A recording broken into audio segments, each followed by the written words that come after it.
Listo, doctora, ya es anfitriona. Gracias.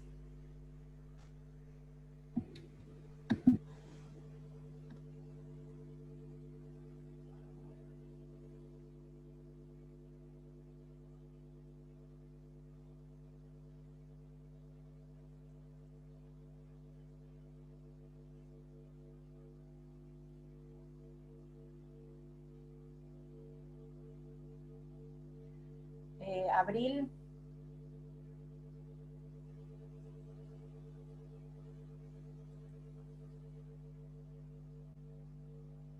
Bueno, les voy diciendo al resto. Mañana va a dar la clase también, en el mismo horario, la doctora Isabel Sinagra. La doctora Isabel Sinagra es, a ver, está aprendiendo a manejar el Zoom y toda la tecnología. Así que les pido le tengan paciencia y en todo caso la ayuden para, cuando no sepa alguna función del Zoom, ¿sí?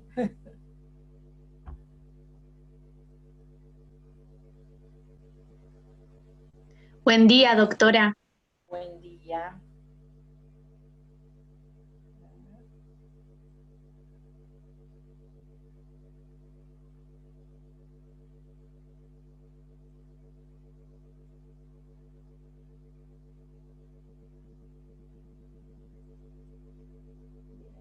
Después la semana que viene voy a tener ya la lista, así que les voy a pedir por ahí en algún momento que nos vayamos abriendo pantalla todos, para por lo menos conocernos, ¿sí?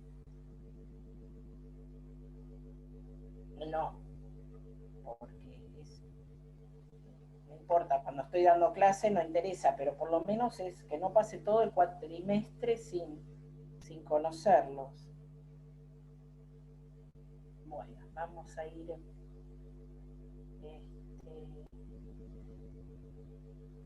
comenzando. Como si un horario. Bien, hoy vamos a ver sistema de protección.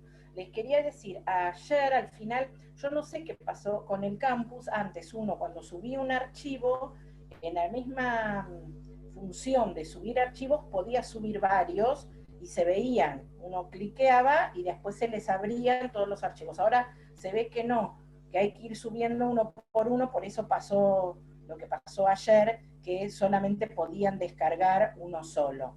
El de principio, sino el resto, el del fuero de familia, el de abogado del niño, no lo podían descargar. Ahora yo lo modifiqué anoche y ya pueden descargar, están bien separados, ¿sí? El que no le subí es el de participación del niño en el proceso, que no lo llegamos a ver en la clase, porque vi que la doctora Rotonda, cuando el material que subió de la primer clase, ¿sí? Cuando habla, hay dos Power que dicen clase inaugural, en uno de ellos está justamente todo ese tema del derecho a ser oído, autonomía progresiva.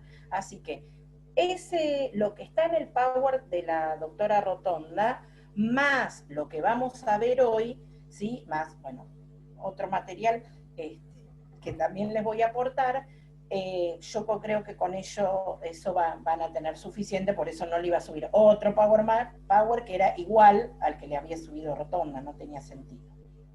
Bien, el tema que vamos a ver hoy no lo van a encontrar en los manuales y sí hay un manual que en la biblioteca de la facultad hay un solo ejemplar, que es el de el doctor Solari, que es un profesor de la UBA, ¿sí? Un manual de derecho de familia, el autor es Solari. En ese manual hay un capítulo, a ver si tengo el número de capítulo, que es el de derechos del niño, que es el capítulo 14, ¿sí? Yo lo tengo a ese capítulo separado, lo que pasa es que no se me ocurre cómo hacérselos llegar, únicamente que lo puede escanear. Profesora, si no, sacándole foto y subiéndolo al grupo de WhatsApp también puede. También, pero son varias páginas, por eso, capaz que es mejor escanearlo ¿sí? Profesora, Porque la foto después es como muy pesada bajarla. Yo voy a ver. ¿no se encuentra en PDF el manual? No tengo ni idea cómo es el tema de la biblioteca ahora. Si están todas, si ustedes pueden preguntar. No, pero quizás está online, no necesariamente en la biblioteca de la facultad. No sé. Voy a ¿Saben que chequear eso no ahora sé? y confirmo. Igualmente, ustedes en todo caso, fíjense, a ver si... no tengo, no, y la tapa tampoco la tengo. El manual se llama Derecho de Familia y el autor es Néstor Solari.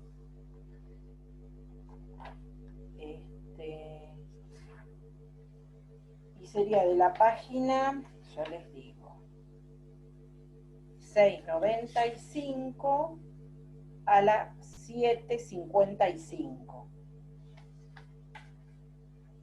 Igualmente, yo voy a tratar, si puedo escanearlo, vamos a admitir a alguien más, si puedo escanearlo, les aviso y se lo subo al campus y no hay problema. ¿Sí? Déjenme por ahí, si el fin de semana tengo en algún momentito que lo puedo escanear, lo hago. Porque ahí en ese capítulo tienen esta clase, además de estar en este momento, en esta instancia del cronograma, la vamos a volver a repetir, o algunos aspectos, o si no llegamos a dar todo hoy, lo vamos a dar para la segunda parte, porque esto tiene que ver, estos temas, o son aplicables, la intervención del sistema de protección, cuando uno habla de responsabilidad parental. Después del punto de programa responsabilidad parental, tenemos otra vez el tema del sistema de protección y las medidas de protección.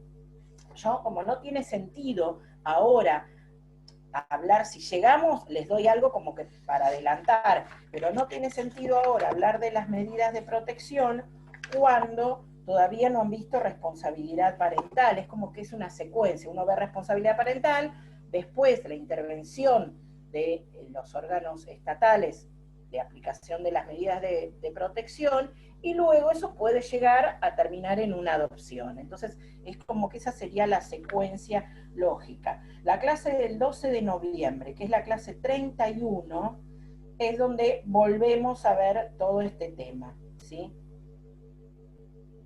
En esa clase, así que lo que no veamos hoy, es decir, como que hoy daríamos el pantallazo general y luego en esa clase vemos la aplicación concreta, ¿sí? Pero bueno, el material se los voy a ir adelantando ahora, los vamos a ir subiendo al campus, ¿sí? Bien, ¿alguien me está preguntando algo? Veo el chat, que hay mensajitos. Sí, acá me preguntan por la clase del día de ayer. Sí, le pregunté anoche a la compañera de ustedes, Abril, y me dijo que en cuanto la pueda conseguir, no sé en dónde queda grabada esa clase, porque a ver, Abril, si nos podés informar un poquito. Queda grabado automáticamente en lo que es la nube de Zoom. Lo que pasa es que entre que se descarga y se sube a YouTube, para yo poderle mandar el link para que la puedan ver, tarda por ahí un día o un día y medio. Por eso es que generalmente va a estar para hoy a la tarde la clase subida. Así que a la tarde ya se la voy a poder mandar a usted para que la replique en el campus, ¿sí? Pero entre que la descarga y YouTube la carga para poderla subir, hay un tiempo que tarda un poco. Perfecto, aclarado entonces, muchas gracias. No, de nada, doctora. Bien. Bueno, vamos a comenzar. No se asusten con el título, no vamos a estudiar sociología, un poquito, vamos a entender un poquito de aprender un poquito de sociología de la infancia. Pero no, muy brevemente, no es que ustedes tienen que aprender algo, pero van a ver todos los conceptos jurídicos que vamos a manejar. Bien.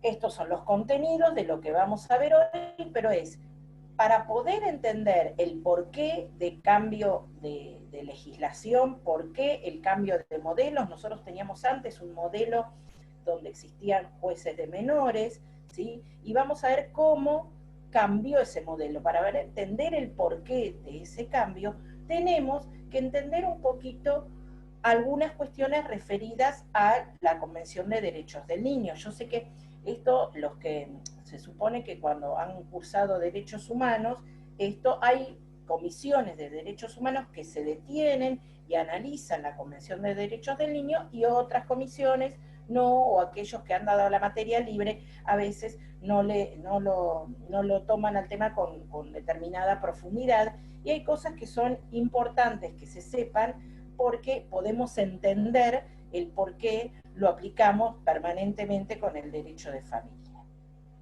Bien. Un hito en lo que es la historia de la infancia fue el primer tribunal de menores. Anteriormente no se consideraba a la infancia como una categoría, ¿sí? Sino que como una categoría independiente. Si uno veía cuadros en la época, veía que no se dibujaban niños, eran personas chiquititas vestidas con ropas de adultos y haciendo actividades de adultos, los cuadros antiguos, anteriores a la Edad Media, porque no se consideraba a la infancia como una categoría diferente. Eran o angelitos o personas chiquititas haciendo actividades de adultos. Recién se empezó a considerar la categoría infancia, fue con la aparición de la escuela, ¿sí? En la Edad Media. Con la aparición de la escuela empezó a pensarse como una categoría de personas diferentes. Pero bueno, voy a saltar procesos históricos abismalmente.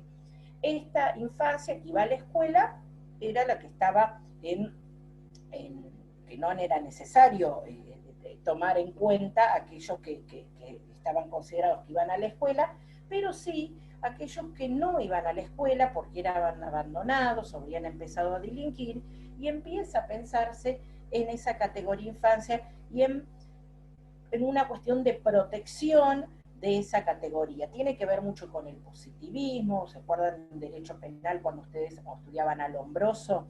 El Lombroso que hablaba de hombre delincuente, qué sé yo, y las características físicas. Hablaba también de los locos, de la demencia, el de los locos, de que decía que había que agruparlos y encerrarlos para proteger los de sí mismos y proteger a la sociedad, más proteger a la sociedad que a los locos mismos, ¿no? Por eso hablaba de una isla y que estuvieran todos en una isla. Estas mismas ideas también aquellas personas menores de edad que no se encontraban en una situación común, sino que se hablaba de personas en situación irregular, se hablaba de agrupar, de encerrar. Así es donde empiezan a aparecer los correccionales, empiezan a aparecer los orfanatos, para que aquellas personas que sus padres habían fallecido. Esto también tuvo que ver con las guerras mundiales, o las sucesivas guerras y después de la guerra mundial, con tanta cantidad de chicos en estado de orfandad. Entonces, con estas ideas de agrupar, de encierro, empiezan a considerarse esa categoría infancia. Acá decimos un hito, fue el primer tribunal de menores en 1899 en Illinois. Se crea el primer tribunal específico para chicos. Este tenía unas características muy especiales, sobre todo teniendo en cuenta que el juez no era necesario que fuese abogado, ¿sí? Bastaba con que el juez fuese un buen padre de familia. El juez debía actuar como un buen padre de familia. Esto lo resalto porque estas ideas de juez como buen padre de familia las hemos tenido hasta hace muy poquito. En Argentina teníamos la ley Agote, la ley 10.903, que fue la ley Agote, porque Agote fue Luis Agote, el diputado que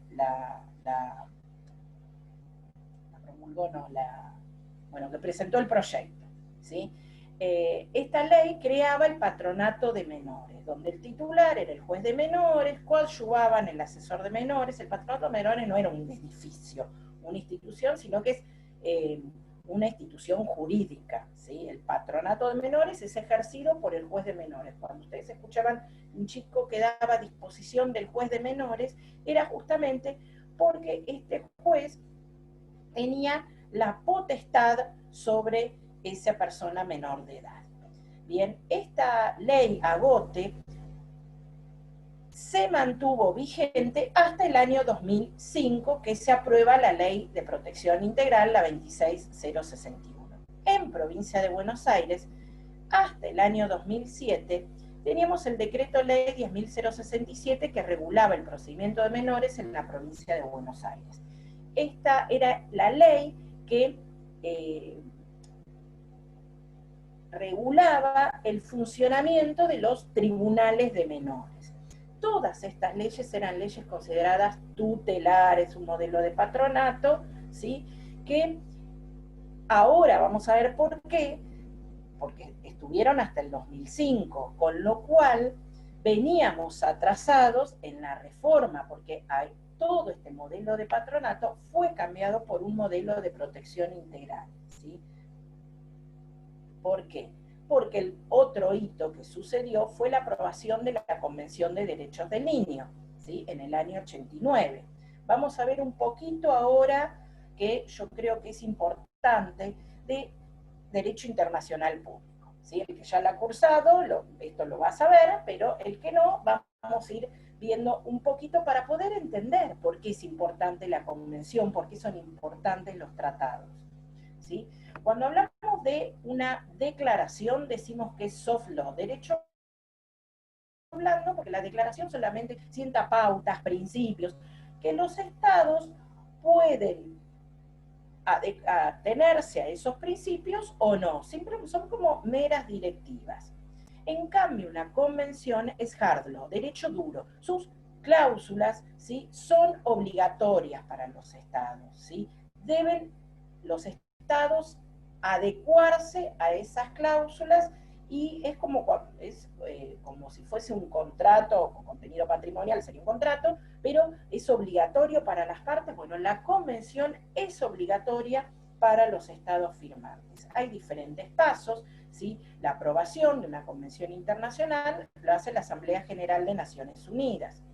Luego se viene la ratificación, es decir, esos estados parte que aprobaron la convención, presentan la convención en cada uno de sus países y cada país ratifica o no. La Convención de Derechos del Niño es el tratado internacional que más rápidamente ha sido ratificado por todos los países del mundo. Todos menos uno. Hay un único país que no ha ratificado la convención. ¿Saben cuál es? ¿Alguien sabe? ¿Estados Unidos? Exactamente. Estados Unidos. No me extraña igual. Y no, ¿por qué? ¿Por qué no te extraña? Y porque hay muchos tratados que Estados Unidos no ha ratificado, como por ejemplo lo es el Estatuto de Roma. Exactamente, pero ¿y por qué? Porque no le conviene. A ver, en realidad justamente es eso, pero ellos se fundamentan en otras cuestiones. Por empezar, Estados Unidos desconoce el derecho internacional, ellos tienen su derecho interno, sus precedentes jurisprudenciales y desconocen el derecho internacional. Entonces, pero ¿qué pasa? Lo desconocen, como dice, ¿quién era la que estaba hablando? ¿No? Perdón, Fiorella. Fiorella. Como dice Fiorella, lo hacen cuando les conviene. Cuando les conviene, sí. Hay convenciones internacionales que las han ratificado. ¿Por qué? Porque seguro hay una conveniencia económica. Pero la mayoría no. Además de ese tema, es por una cuestión que es un tratado de derechos humanos.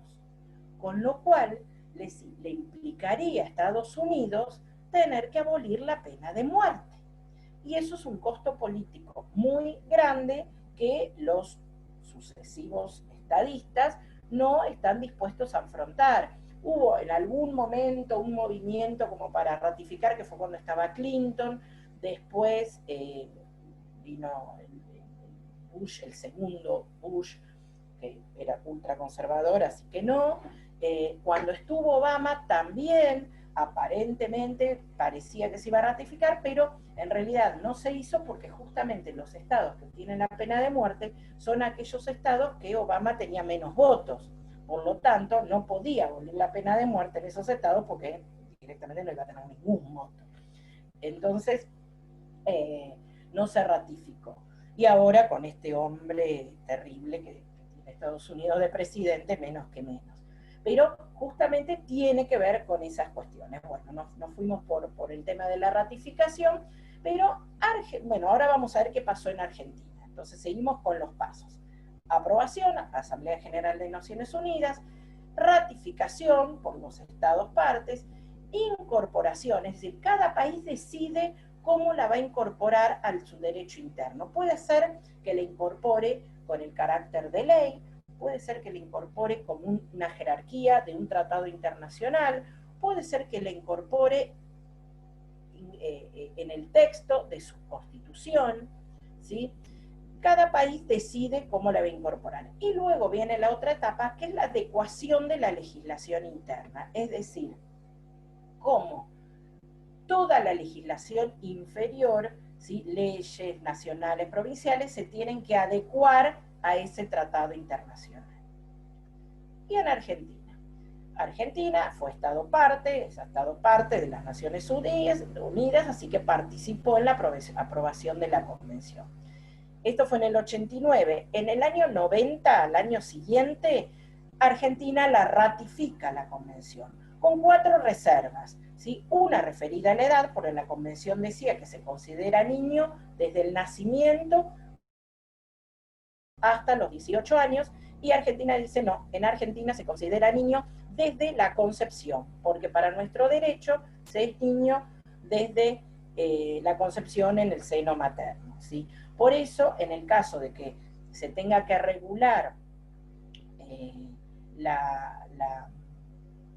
el tema del aborto, es decir, la regularización del aborto, hay que modificar esta ley de la Convención, ¿sí? ¿Por qué? Porque justamente lo que nos está diciendo que se considera niño desde la concepción, ¿sí? No nos vamos a meter con el tema de aborto ahora, seguimos, ¿sí? Otra de las reservas que se hace es el de conflictos armados, porque la Convención dice que los niños pueden participar en conflictos armados a partir de los 15 años. Y Argentina dice no. En Argentina a partir de los 18 años. En ese momento, cuando se hace la ratificación, teníamos la edad de mayoría de edad a los 21 años.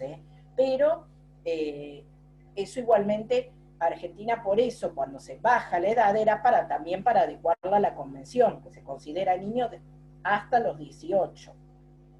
La otra reserva que se hace con respecto a la adopción internacional, porque la Convención, pensando en aquellos países como algunos países de África o Haití, donde hay mucha cantidad de niños en estado de orfandad, lo que hace la Convención es decir que los estados partes deben adoptar medidas tendientes a favorecer la adopción internacional. Y Argentina dice no, los niños argentinos deben ser adoptados por familias argentinas, se prioriza a la familia argentina, no quiere decir que no puede venir un extranjero, puede venir, pero después vamos a ver que las normas sobre adopción exigen que si un argentino quiere adoptar a un niño argentino, debe tener un mínimo de residencia en el país de 5 años. No me acuerdo si se bajó ahora con el nuevo código a 3, no sé, ahora me entró la duda, pero bueno, después en adopción lo volvemos a ver. Y la otra reserva era que tenía que ver con la salud reproductiva, porque la Convención decía que los estados deben favorecer la información y los métodos relativos a la salud reproductiva. Y acá hubo mucha presión de la Iglesia Católica, mucho lobby, y la reserva que hicieron es decir, bueno, el Estado debe garantizar la información, pero no los métodos. Esto cuando se aprueba, hará 10 años atrás, que se aprobó la Ley Nacional de Salud Reproductiva, justamente lo que se hizo es dejar de lado esta reserva, es decir, con 2/3 de los votos se pudo modificar esta reserva y ahora el Estado puede garantizar métodos, no solo la información, sino también métodos de salud reproductiva.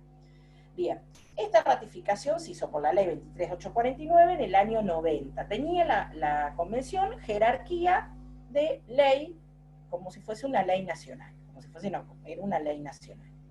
Con la reforma constitucional de 1994 se incorpora la Convención de Derechos del Niño a todo el bloque de constitucionalidad federal, ¿sí? En el 75, inciso 22, con todos los tratados internacionales que le dan jerarquía constitucional, es decir, es parte de la Constitución. Esto, bueno, ustedes ya lo saben.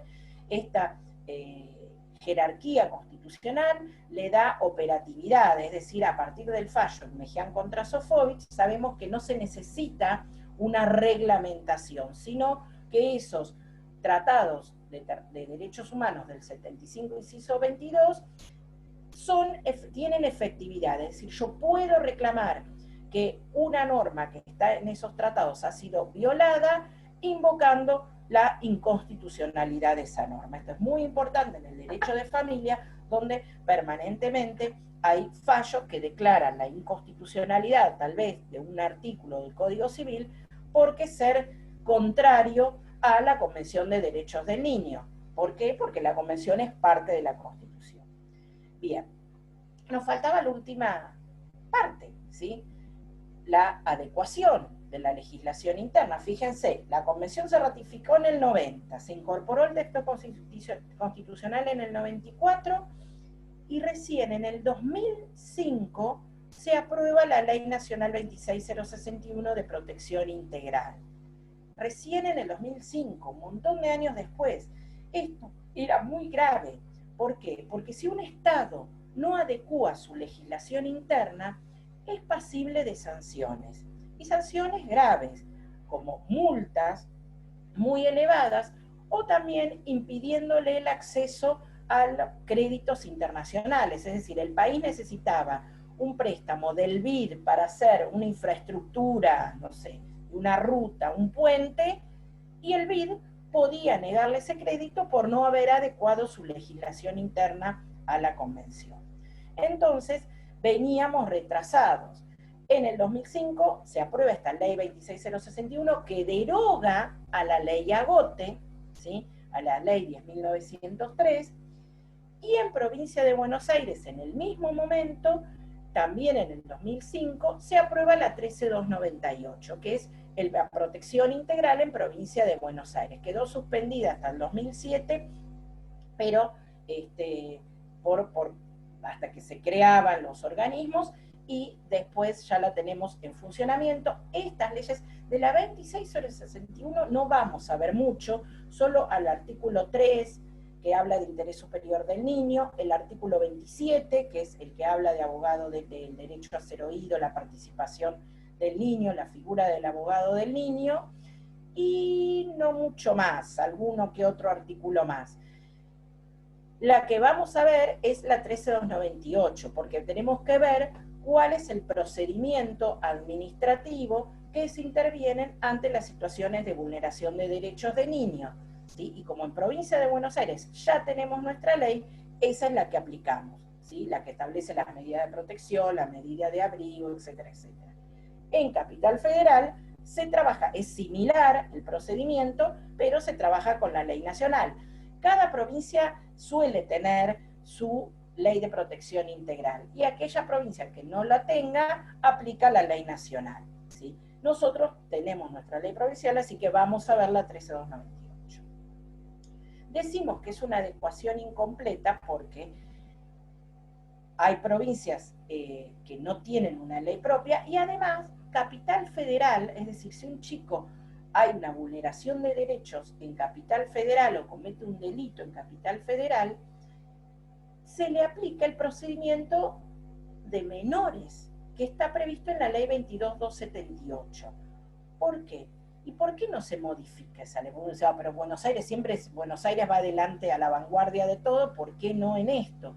Porque esa ley es la que en dos artículos habla de la edad de imputabilidad. Entonces, cada vez que entra en debate esa ley, se arma un conflicto social por si bajamos la edad, no bajamos la edad, entonces queda trabada y no se puede modificar, ¿sí? Pero debe ser modificada en forma urgente porque si, ya les digo, un chico, una situación de vulneración en Capital Federal tiene un procedimiento tutelar todavía que si cruza la General Paz y lo tiene en provincia, tiene un procedimiento con otro tipo de garantía. Ahora bien, esta Convención de Derechos del Niño produjo un cambio de paradigma, ¿sí? Cambio de paradigma son modelos, un cambio de modelo, una forma diferente de ver a los niños. Por eso hablamos de deconstrucción y construcción. Deconstrucción de un modelo anterior de situación irregular y construcción de un modelo de protección integral. Vemos un poquito rápidamente la estructura de la Convención. ¿Por qué? Porque si yo les empiezo a preguntar ¿qué saben ustedes de la Convención? Lo más probable es que habla del derecho a la vida, habla del derecho a la vivienda, ¿sí? A que todo niño debe tener educación y salud.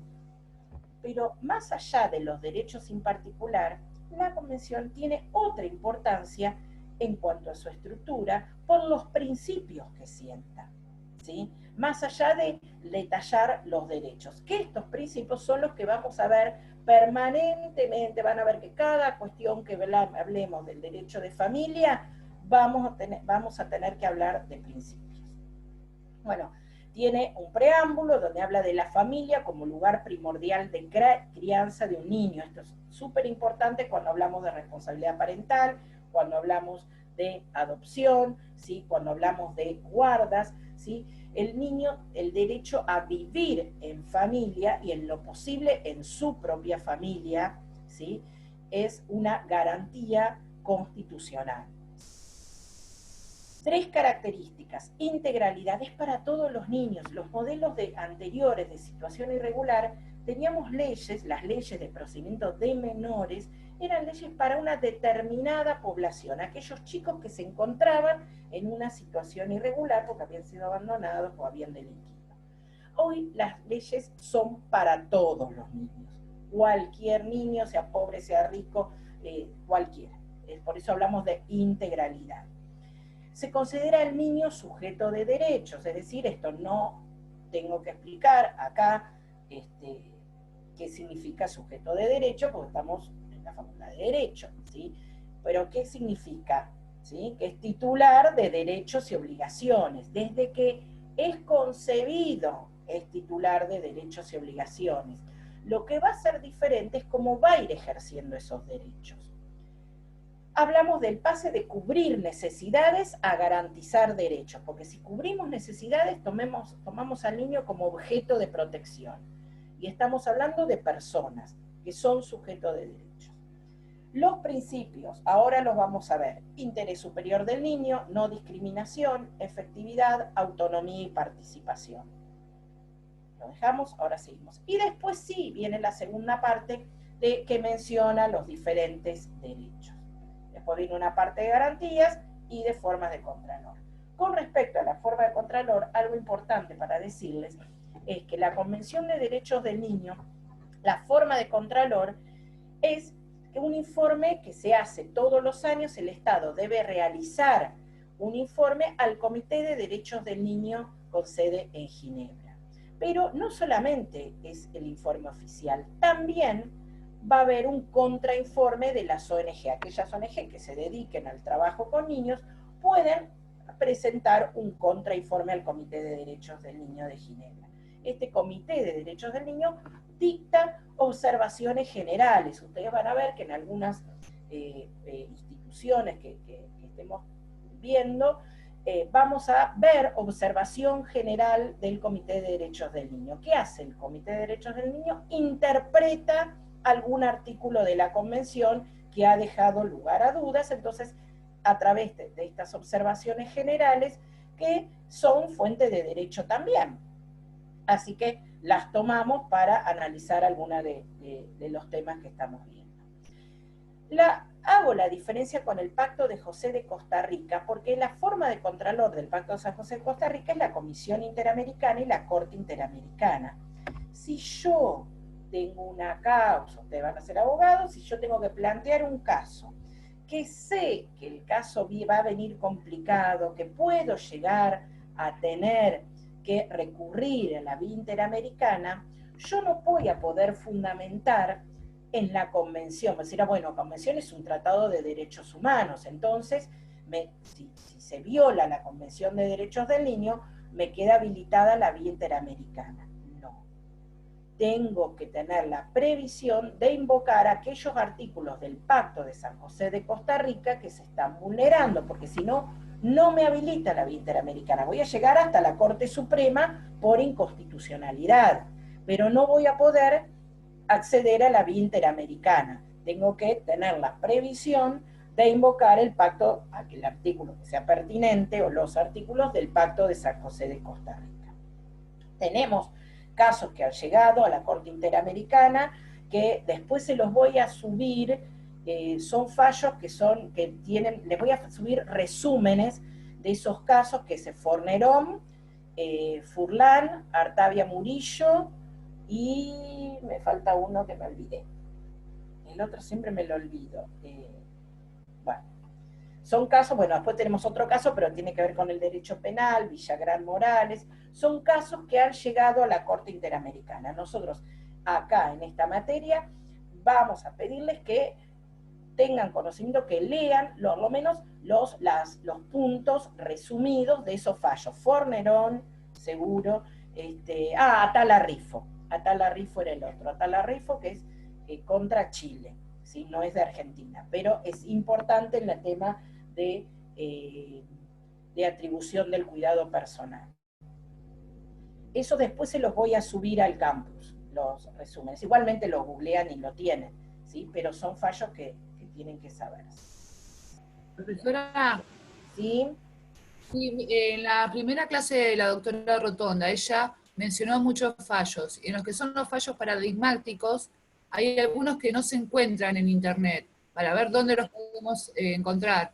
Los de la Corte Interamericana, que son los que preguntamos, yo se los voy a subir al campus. Los del Tribunal de Derechos Humanos, el Tribunal Europeo de Derechos Humanos, no se los vamos a exigir, ¿sí? Que lo sepan. Son importantes cuando uno tiene que fundamentar, ¿sí? Porque las sentencias del Tribunal Europeo de Derechos Humanos, como de la Corte Interamericana, son fuente de derecho, acá también. Entonces, uno los utiliza cuando tiene que fundamentar, ¿sí? Alguna petición, o en el caso de que está el Poder Judicial una sentencia, ¿sí? Pero ahora no, salvo que la doctora Rotonda les diga, les voy a preguntar tal fallo del Tribunal Europeo, y en ese caso, si no lo encuentran, me avisan. De todos los que les dio la doctora Rotonda en el Power como fallo de trascendencia, los del Tribunal Europeo por ahora no los estábamos preguntando, ¿sí? Si no, cualquier cosa, ustedes me avisan y lo buscamos al fallo particular que no encuentre. Gracias. Me pongo un poquito de agua. Bien, vamos a los principios.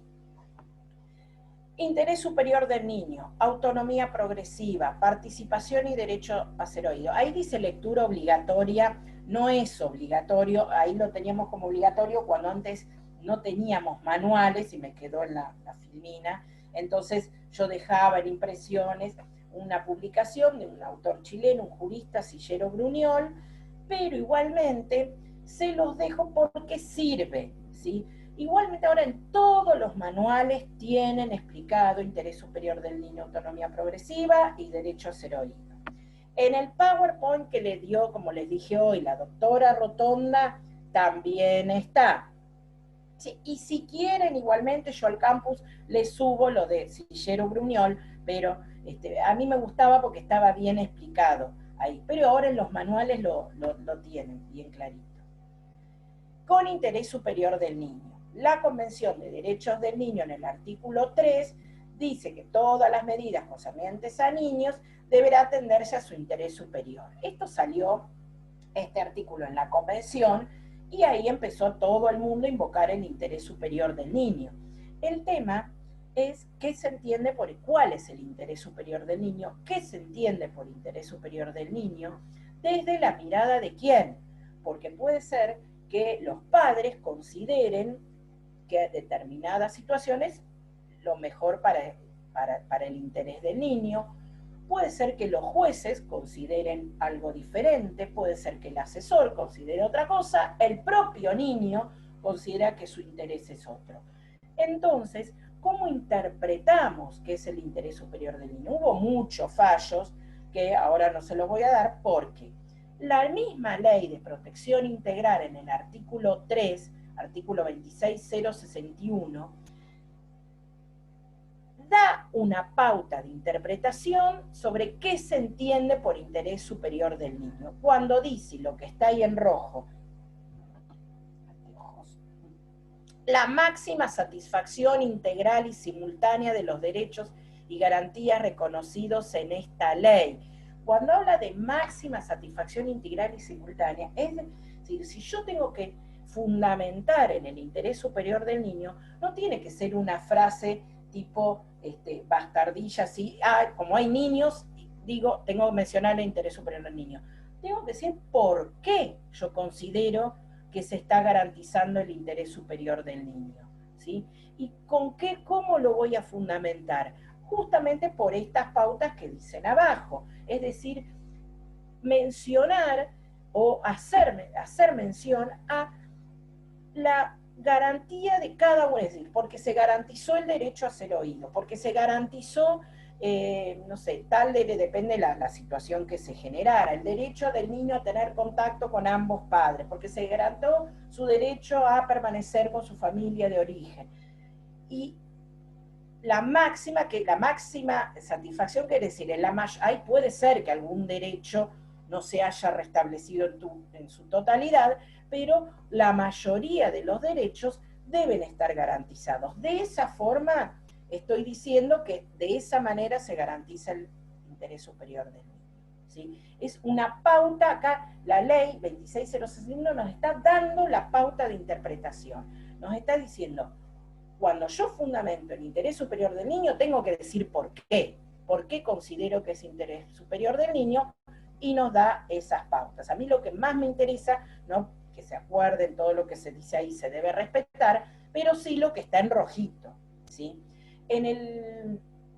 Yo se lo tendría que haber intercalado acá, pero bueno, eso lo haré en otro momento, pero en el PowerPoint que les dio la doctora Rotonda, que habla de interés superior del niño, fíjense que habla de la observación que hizo el Comité de Derechos del Niño cuando el mismo comité dio la pauta de qué se entiende por interés superior del niño, ¿sí? Habló de que es un principio, es un derecho, es un principio y es una norma ese interés superior del niño. Bien, también en el fallo Fornerón se hace referencia a qué se interpreta por interés superior del niño. Bien, así que eso es lo que tengo que tener en cuenta, es decir, no es una frase vacía de contenido, ¿sí? Tiene mucho contenido, pero ese contenido lo recalco mucho porque permanentemente vemos a veces resoluciones aberrantes fundadas en el interés superior del niño, simplemente con esa frase y no diciendo el por qué. Es más, nos va a servir, como vamos a ver ahora, cuando me tengo que apartar de la opinión del niño. El otro principio, autonomía progresiva, surge del artículo 5. ¿Por qué?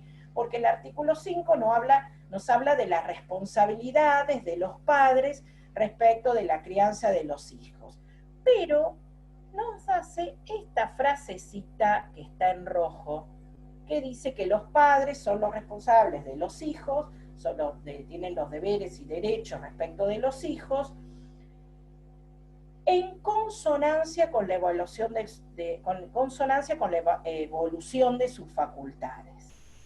¿Esto qué quiere decir? Es un límite a la responsabilidad parental, es decir, los padres son los que tienen la autoridad y la responsabilidad sobre los hijos hasta que los hijos vayan pudiendo ejercer esos derechos. Por eso decimos que es progresiva. Hay determinados derechos que de acuerdo a su grado de desarrollo pueden ir ejerciendo. Esto deja de lado esto tan categórico que teníamos antes en el Código Civil anterior, donde se era niño hasta los 18 y no se podía hacer nada, y a partir de los 18, yo cumplía 18 hoy, podía hacer todo, ¿sí? Este concepto de incapacidad que se tenía antes fue suplido por un concepto de competencia, es decir, hay derechos que sí pueden ir ejerciéndose en la medida que vaya el niño creciendo y desarrollándose. Aplicación de esto tenemos en las cuestiones que tienen que ver con los actos de disposición del propio cuerpo, que a partir de determinada edad pueden ir ejerciendo. Tiene que ver con el acceso, la edad mínima de acceso al empleo a partir de los 16 años. Tiene que ver con el adolescente, cuando veamos responsabilidad parental, que el adolescente que va a ser padre o madre, tiene va a poder ser titular de esa responsabilidad parental sobre sus hijos, simplemente va a contar con una asistencia de un adulto, ¿sí? Pero no se lo sustituye, ¿sí? ¿Qué otros aspectos? Bueno, con el tema de la ley de salud reproductiva, eso fue lo primero que Doctora, fue... Sí. le hago una consulta.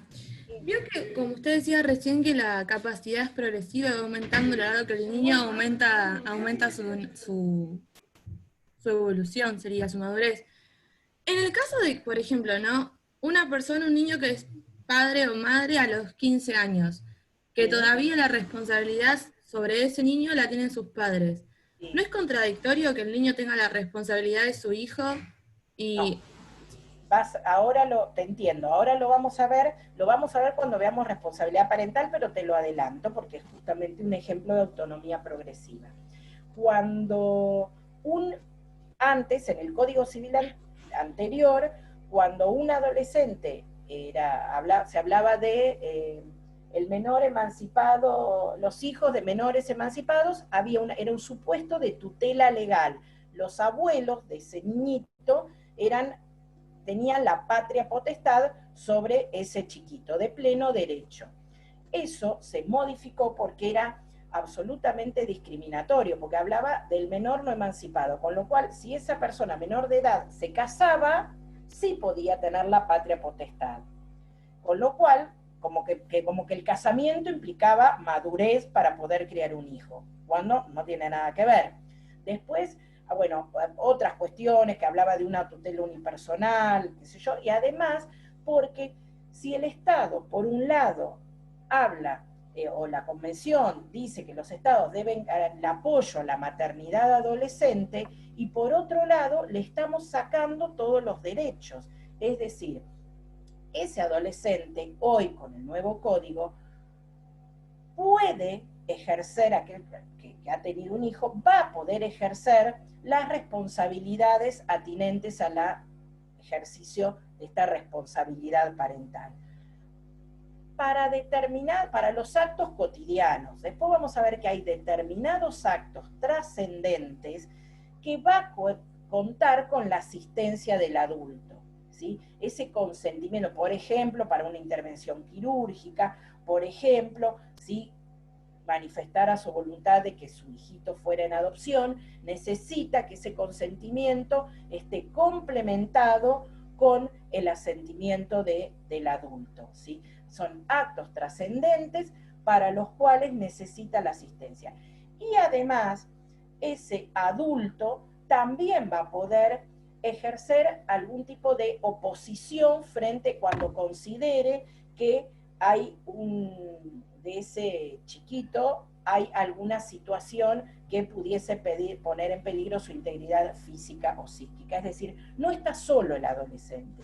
Lo que es muy importante es que para el acto cotidiano, porque si no, fíjense que si lo estábamos sustituyendo como en el modelo anterior, si ese adolescente quería elegir a qué médico llevar a su bebé, no podía hacerlo. Si quería elegir a qué jardín, a qué guardería enviar a su hijito, no podía hacerlo, ¿sí? Entonces, esto implicaba todo un cambio de roles, cuyas consecuencias las veíamos en la práctica después, donde padres pasaban a ser como el hermano mayor, todas las decisiones las tenían esos abuelos, esto generaba conflictos intrafamiliares, ¿sí? Bueno, muchas implicancias a nivel práctico, ¿sí? Hoy sabemos que el adolescente, por supuesto, que va a ser el responsable, tiene la responsabilidad parental sobre su hijito, pero esas decisiones están acompañadas por el adulto, ¿sí? Gracias. Bien, bien.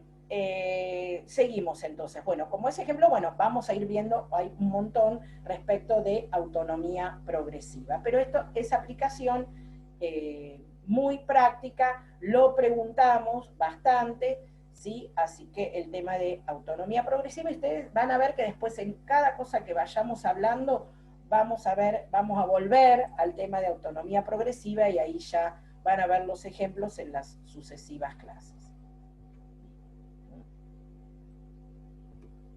Derecho a ser oído. Bien, artículo 12. El artículo 12 de la Convención es lo que ustedes normalmente están trabajando en tribunales, en algún estudio, ven cosas de familia, o sea, se lo citó para el artículo 12, está citado para audiencia del artículo 12. El artículo 12 es el artículo 12 de la Convención. ¿Por qué? Porque es obligatorio en todo procedimiento judicial o administrativo la escucha al niño. Ese derecho a ser oído tiene que ver con no solo escucharlo, sino tener en cuenta su opinión. ¿Esto qué quiere decir? ¿Que voy a hacer lo que el niño pide? No. Lo que debo garantizar y es obligatorio es que se lo escuche. Y tener en cuenta su opinión quiere decir que si yo voy a apartarme de lo que el niño ha manifestado o solicita, lo puedo hacer como juez, por ejemplo, pero lo tengo que fundamentar, ¿sí? Entonces, derecho a ser oído es obligatorio. Cuando decimos en todo proceso, no solo judicialmente, administrativo. En una escuela se le aplica una sanción a un alumno y no se lo escuchó, se puede pedir la nulidad de esa sanción. A veces los padres vienen a consultar porque cuestiones han tenido conflicto, su hijo en la escuela, qué sé yo, y se le ha aplicado determinada sanción, y si uno pregunta, ¿y lo escucharon a él? Porque siempre generalmente a veces pasa que chicos complicados después la ligan de rebote, es decir, justo ellos no fueron, pero le aplicaron la sanción igual por su trayectoria. Y a veces, lo digo así generalizando porque se han dado muchos casos así. Y uno dice, bueno, ¿pero lo escucharon a él? No, le llegó el cuadernito la sanción. Entonces, uno puede pedir la nulidad de la sanción porque no se garantizó ese derecho a ser oído. ¿Qué quiere decir? Que si el niño dice, no quiero ir más a la escuela, no, yo tengo que fundamentar, es decir, el juez debe fundamentar. ¿Y en qué va a fundamentar para apartarse de la opinión del niño? En el interés superior del niño. Pero no solo, en el interés superior del niño, yo les voy a contar un caso que fue de la titular, la doctora Rotonda.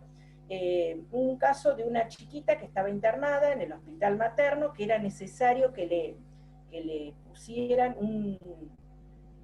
no sé qué aparatología para poder alimentarse, estaba muy grave, una chiquita de 11 años.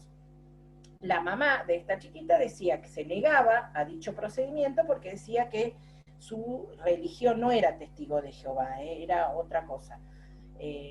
Pero que no sé si evangelista o qué, su religión no permitía eso, que había que estar a los designios de Dios. Entonces el hospital inicia una acción judicial, a esta chiquita la van a ver para tomar contacto con la nena, van del juzgado, va el psiquiatra, la psicóloga, no me acuerdo qué funcionario del juzgado, va la asesora de incapaces, la chiquita no podía, esta chiquita podía hablar, y lo que manifestaba la nena era lo mismo, exactamente las mismas palabras que decía su mamá, exactamente, que no quería que le realizaran ese procedimiento, porque era contra la religión y que qué sé yo, qué sé cuánto.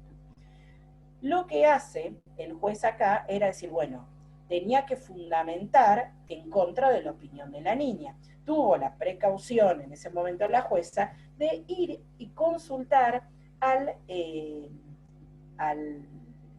ministro del culto de esta mujer, ¿no? Como si fuese al párroco, como se le decía, no me acuerdo qué culto era, para preguntarle si realmente en esa religión estaba ese impedimento. Y el hombre le dice que no, que de ninguna manera. Era una cuestión de la madre. El tema que teníamos, si fuese solo así, listo, fallaban a favor de que se realice el procedimiento, punto. Pero el tema es que la niña había manifestado que no lo quería.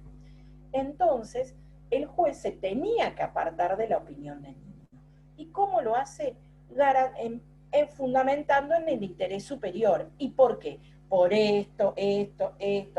Por un lado, se garantizó el derecho a ser oído, pero me voy a apartar de lo que manifiesta porque ahí se probó que la niña estaba muy colonizada por el discurso de la madre, se probó que en realidad lo de la religión era todo mentiras. Entonces, bueno, y una serie más de cuestiones que pudo fallar en contra de la opinión del niño. Pero es decir, a esto me refiero, ¿sí? El derecho a ser oído y tener su opinión en cuenta es obligatorio.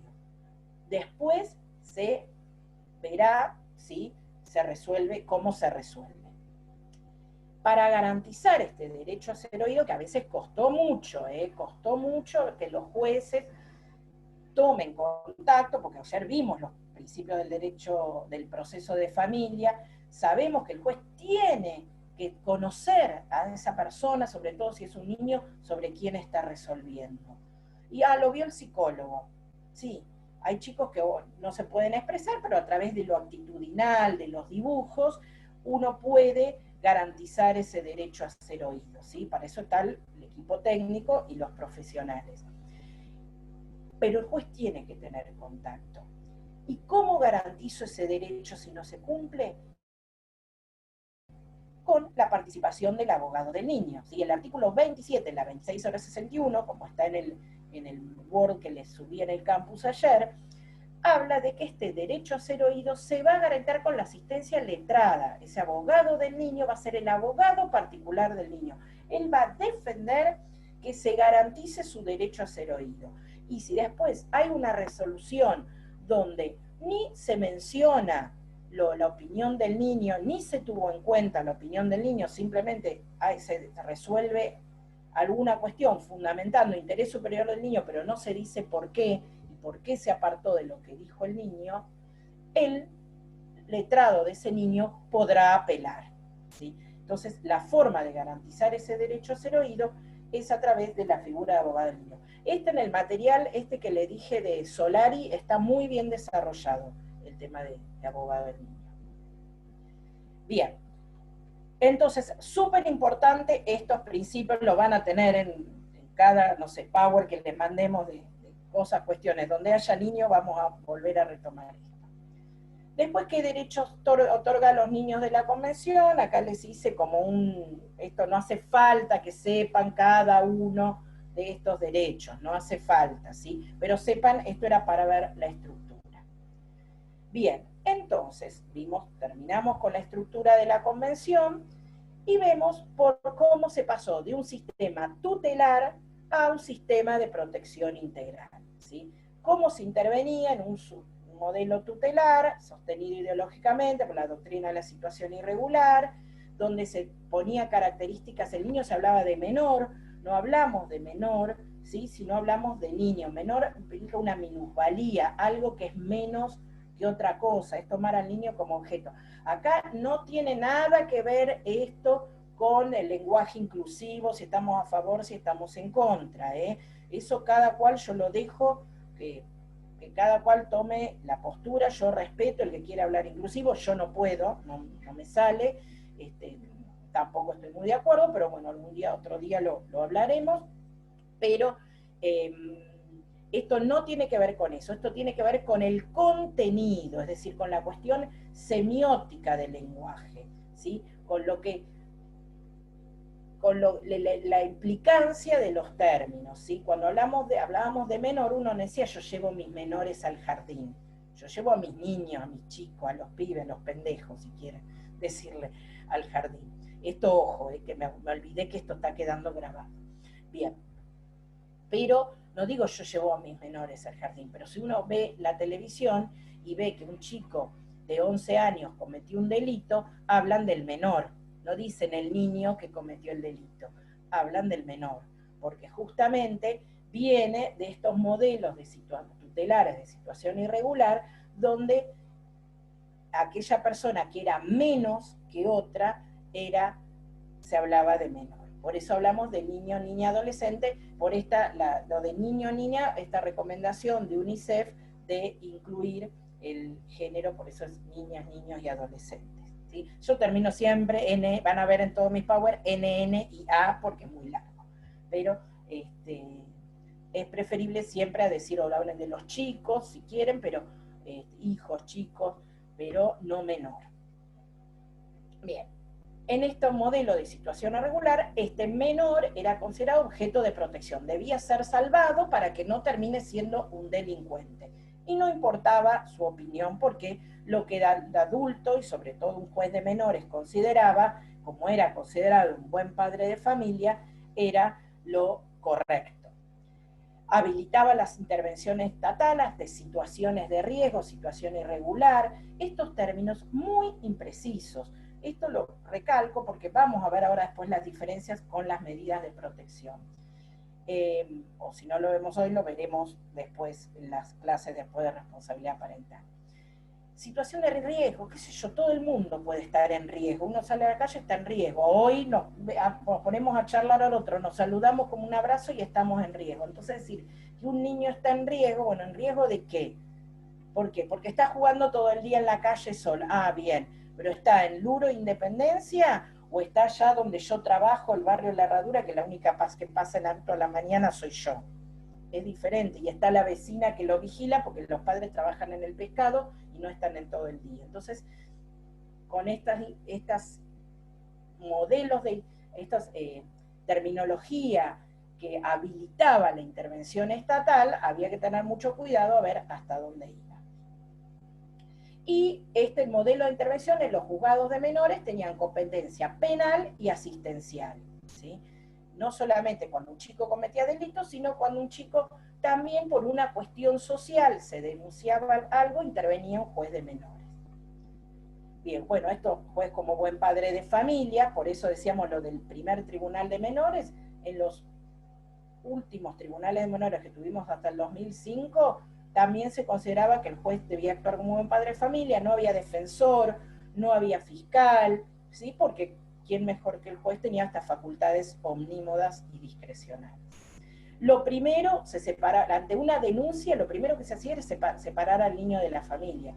Y después veíamos, ¿sí? Esa familia se presentaba 24.000 millones de veces al juzgado, estaba toda la mañana sentada esperando en la sala de espera para poder recuperar a su hijo. Y hoy es al revés, ¿sí? Se trata de priorizar que el niño se mantenga en su familia y restablecer derechos vulnerados, si son derechos económicos, sociales, de intentar restablecerlos sin tener que separar al niño de la familia.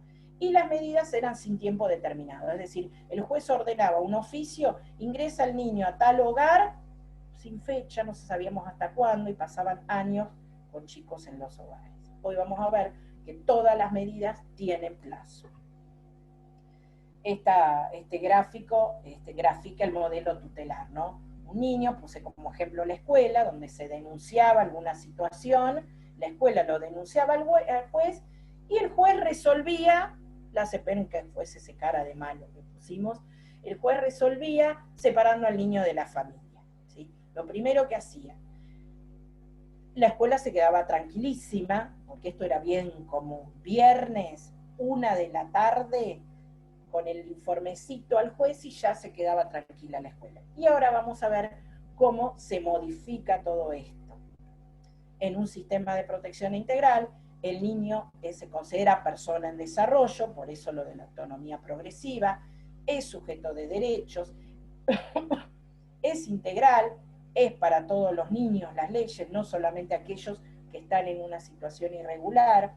La opinión del niño es prioritaria, la figura del abogado del niño, intervención ante derechos vulnerados, amenazados o vulnerados. Es decir, acá se interviene cuando hay un derecho vulnerado, ¿sí?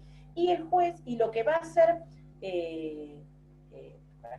y esta desmembración, que yo siempre digo que hay que desmenuzar a ver cuál es el derecho vulnerado, porque si el derecho es a la alimentación, busquemos el organismo estatal que corresponde garantizar la alimentación, pero no separemos al niño de la familia. Si es un problema de vivienda, tal vez es un problema de vivienda de todo el grupo familiar, no un derecho efectivamente vulnerado del niño, ¿sí? Entonces no decir, bueno, vamos a alojarlo en una institución porque fueron desalojados de la vivienda. Y no, busquemos formas de que esa familia pueda acceder a una vivienda, pero no separar al niño de la familia e ingresarlo a una institución. Una locura. No, pero era así. Y cuesta la modificación de prácticas. Un juez con actividad jurisdiccional, acá se separa. Los jueces de menores son jueces penales juveniles, ¿sí? De garantías o de responsabilidad penal juvenil, pero son jueces cuando un chico comete delitos. Todo lo que es asistencial pasó a los municipios, ¿sí? Al órgano administrativo. Y los jueces de familia también se separa la competencia, lo penal, y cuando hay un conflicto de derechos o hay un conflicto de representación, ¿sí? O cuando se necesita el control de legalidad de una medida, interviene el juez de familia. Por eso hablábamos ayer que la 13634 amplía la competencia de los juzgados de familia para las cuestiones donde es necesario el control de legalidad de una medida de protección adoptada por un órgano administrativo por una causal asistencial. Bueno, es un juez técnico, ¿sí? No tenemos más el juez buen padre de familia, ¿sí? Limitado por garantías constitucionales, ¿sí?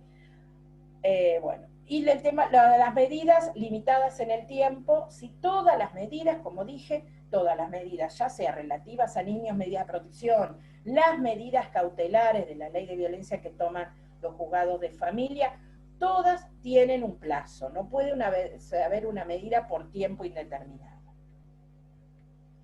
Y se establecen relaciones de corresponsabilidad. Ven que hay un montón de flechitas, porque ahora no tenemos este modelo vertical donde la escuela denuncia y se quedan tranquilas y el juez dispone.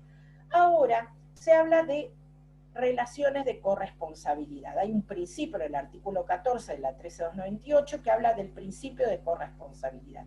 Todos, el sistema de protección, vamos a ver, lo constituyen no solo los órganos administrativos, sino todo el conjunto de instituciones públicas, privadas, ¿sí?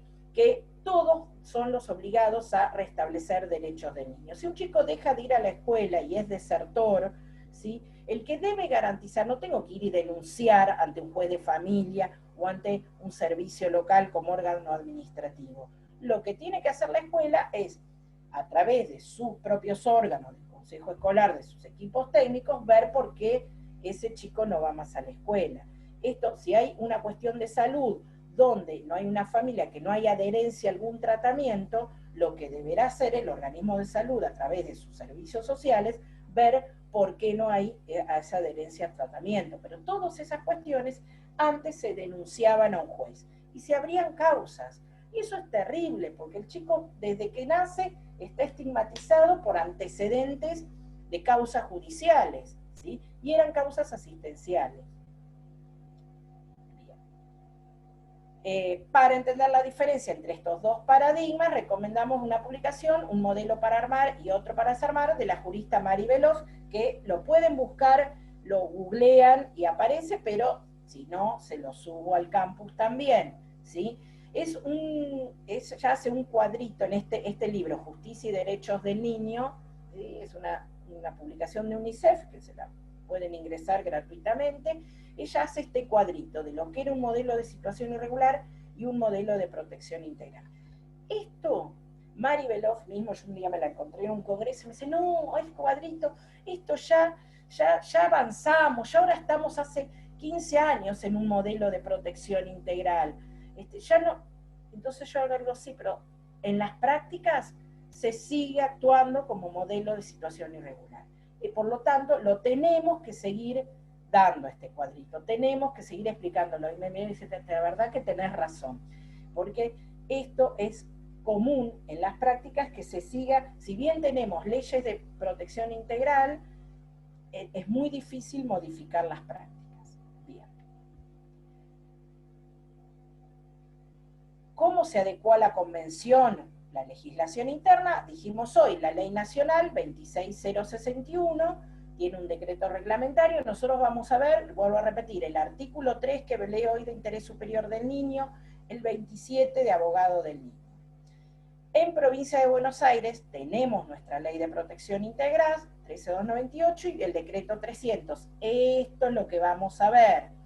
La ley 13634 es la ley del fuero que hablamos ayer, ¿sí? Que dividió la competencia de los jueces de menores, jueces de familia.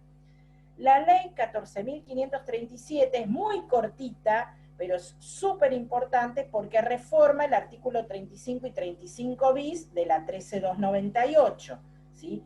Cuando ustedes estudien medidas de abrigo, van a tener que estudiar la reforma, esta 14.537, ¿sí? Que reforma esos artículos. Es decir, la 13298 hay que estudiarla con esta reforma, que son, ya te les digo, 2 artículos.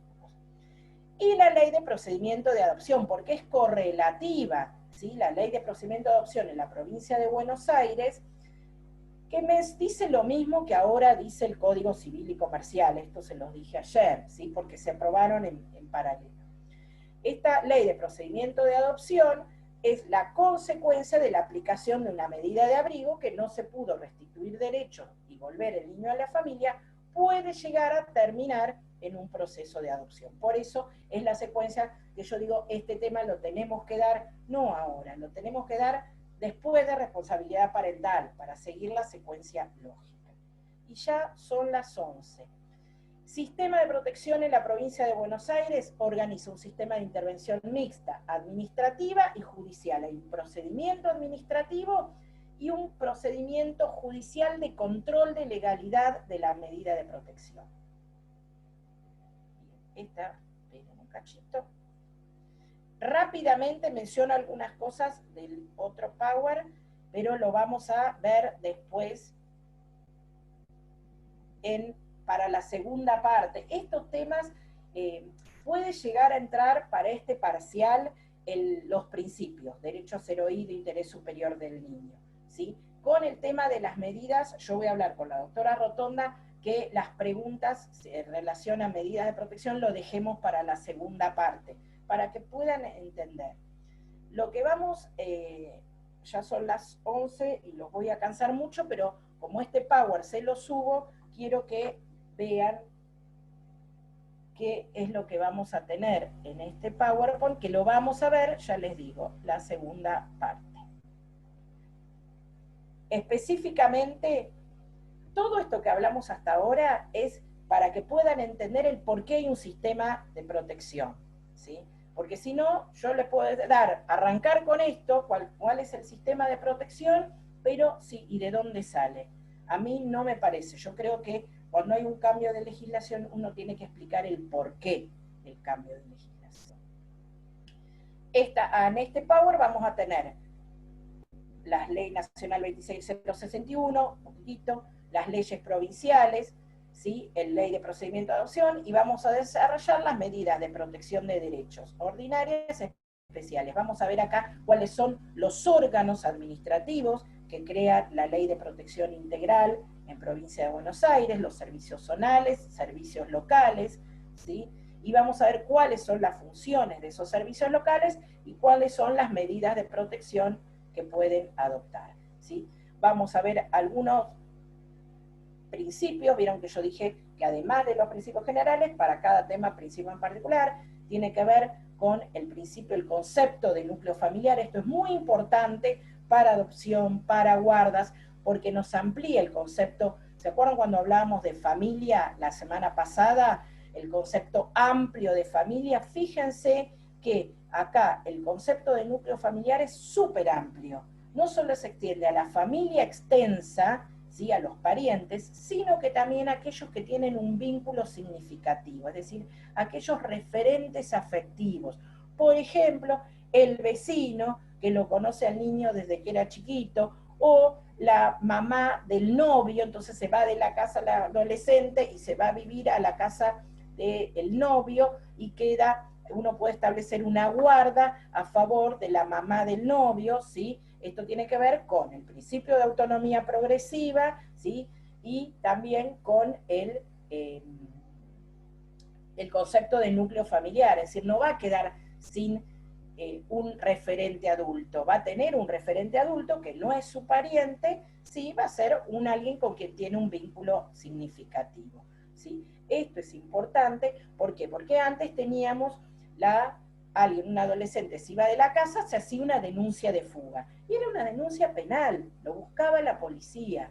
Hoy, por el principio de autonomía progresiva, ese adolescente puede, no hay una cuestión de conflicto con los progenitores, se va a convivir a otro lado, lo que no puede quedar es sin representación, tiene que quedar a cargo de alguien, y eso es lo que va a trabajar un servicio local para ver en qué carácter, bajo qué adulto responsable va a estar ese adolescente, no es que va a estar a la buena de Dios, ¿sí? Pero no existe más la fuga de hogar. Bien, bueno, esto de vulneración de derechos, yo este PowerPoint lo utilizo en otras carreras, ¿sí? Que no entienden qué significa vulneración de derechos, acá estamos en derecho y sabemos, ¿sí?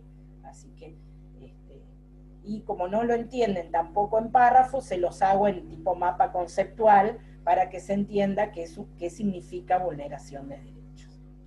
Bien, otro principio importante es la no judicialización de la pobreza. Esto que hablé hoy, no puedo separar un niño de la familia porque no tenga caso su casa sea fea donde vive y llevarlo a una institución.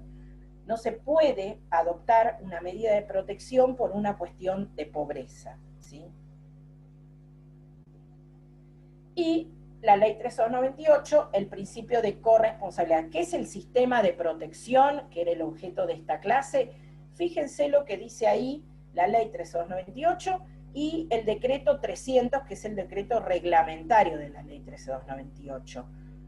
Todo lo que está resaltado en negrita, fíjense, conjunto de organismos, entidades, servicios. Cuando yo hablo de sistema de protección, no es el órgano administrativo, servicios locales y servicios zonal, ellos son el sistema, porque estaríamos replicando un modelo de patronato en la órbita administrativa. Sistema son todos los circulitos que dibujamos hoy con las flechitas, todos somos parte del sistema. Por eso hablo de un conjunto de organismos, entidades y servicios municipales, provinciales, públicos y privados, ¿sí? Eso es el sistema de protección, por eso hablamos de un sistema. Bueno, el decreto lo que hace es explicarlo, y otra vez los circulitos, ¿sí?